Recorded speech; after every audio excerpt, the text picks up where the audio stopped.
যশোরের যশ, খেজুরের রস। Welcome to Swapanchar agro. আসসালামু আলাইকুম এভরিওয়ান। খেজুরের রস ও পাটালি গুড়ের জন্য আদিকাল থেকে প্রসিদ্ধ যশোরের খাজুরা এলাকা। বন্ধুরা, এবার খাজুরা এলাকায় গিয়ে ঘুরে এলাম।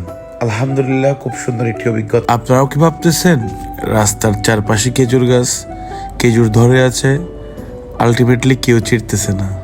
সত্যি মনোমুগ্ধকর একটা পরিবেশ। চারপাশে হচ্ছে এরকম খেজুর গাছ, এই গাছের মালিক কারা চলুন জেনে আসি। আসসালামু আলাইকুম। আমি এখন যেখানে আছি যশোর খাজুরাতে, যেটা হচ্ছে ইন্ডিয়ার বর্ডারের কাছেই হচ্ছে যে জেলাটা, ওটা হচ্ছে যশোর। আর হচ্ছে বাংলাদেশের মধ্যে সবচেয়ে প্রাচীন যে জেলা, ওটা হচ্ছে যশোর। যশোরে অনেক রয়েছে প্রাচীন অনেক নিদর্শন। আলহামদুলিল্লাহ, যশোরে এসে আমার খুব ভালো লাগতেছে। এই যে তন্ময় আমাকে যেভাবে হেল্প করতেছে, ক্যামেরার পেছনে আছে, ওর একটু পর দেখতে পারবেন। রাব্বি ভাইয়ের সাথে বেনাপুল গেলাম। দেন এই চুয়াডাঙ্গা থেকে রমজান ভাই আমার সাথে দেখা করতে আসে, সাথে ভাগিনা আসে। তো আসলে এখানে এসে আমার খুব ভালো লাগতেছে যে বেসিক্যালি রাস্তার যে চারপাশে যে খেজুর গাছ, আলহামদুলিল্লাহ দেখে হচ্ছে মন জুড়ে যায়। আমার কক্সবাজারে কিন্তু এই ন্যাচারাল এই যে গাছের যে একটা যে ভালো লাগা, ওটা কিন্তু নাই। এই সব কংক্রিট আর হচ্ছে আপনার এই যে ওদের যে গ্রাম্য যে পরিবেশ, আলহামদুলিল্লাহ মনোমুগ্ধকর, দেখার মতো।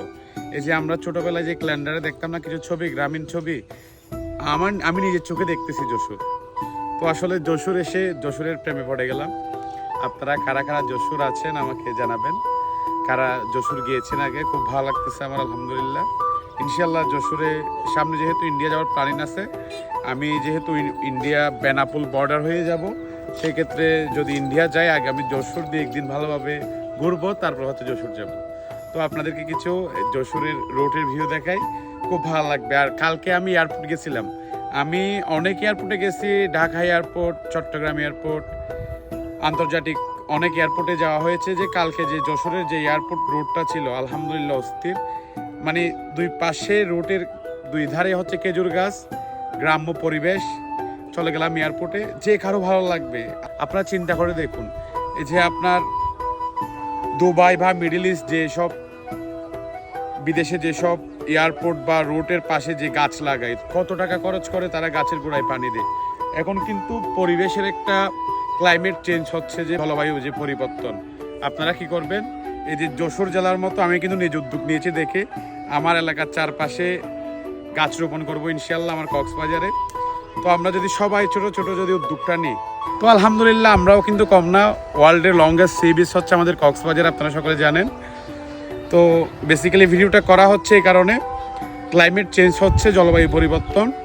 আপনারা অবশ্যই গাছ রোপণ করবেন, বাড়ির আঙিনায়ও গাছ রোপণ করবেন।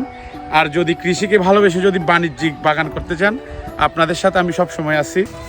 তো তন্ময় আমাকে বলল এখান থেকে নাকি খেজুর ছিঁড়ে খাওয়া যায়, কিছু বলে না কেউ, যেহেতু রোডের ধারের গাছ।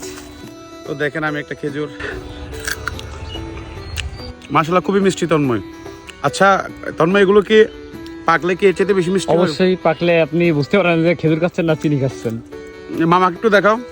মামা, আমি যেটা খাচ্ছি কেউ কি কিছু বলবে? না, কেউ কিছু বলবে না। কে কি বলবে? এটা তো খুব গাইলে একটু সমস্যা নেই।